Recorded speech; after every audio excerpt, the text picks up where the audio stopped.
Arts and creative literacy. So, good day everyone. My name is Vince Aaron A. Warque. We are the last group to present or report.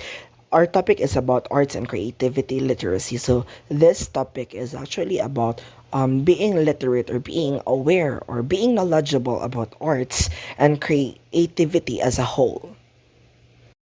Before we proceed for the discussion proper, so let's first explain the Albert Einstein saying, "Imagination is more important than knowledge, for knowledge is limited, while imagination embraces the whole world." So, it is very important to really look into different lenses in which Albert Einstein successfully did, because I would totally or like personally agree to it that imagine is actually more like expandable or more wide than knowledge, because knowledge is just it has an end, but imagination has no bound. It embraces literally everything. So we are having like a history moment about creativity in art. So it is said that since earliest times when humans drew images on the walls of the caves, the arts have been our means of recording our human experience and of making sense of our world. So even like people before, they do not like really consider it as art, but we do it now because of course our time changed already and we are evolving as a world, or we are literally happening to from generation to generation, and art give expression to our understanding, our imagination, and our creativity. As the world we inhabit becomes smaller, faster, and more competitive, these qualities are increasingly important.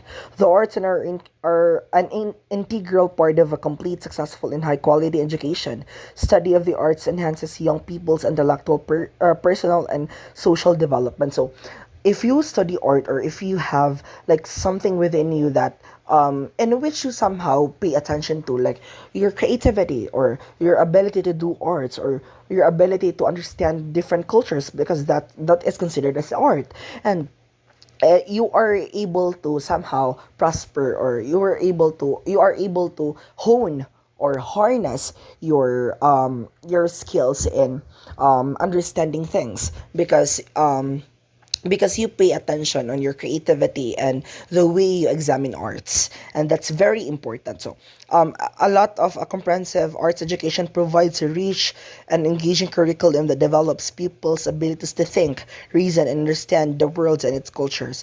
The creative skills children develop through the arts carry them toward new ideas, new experiences, and new challenges, as well as offering personal satisfaction.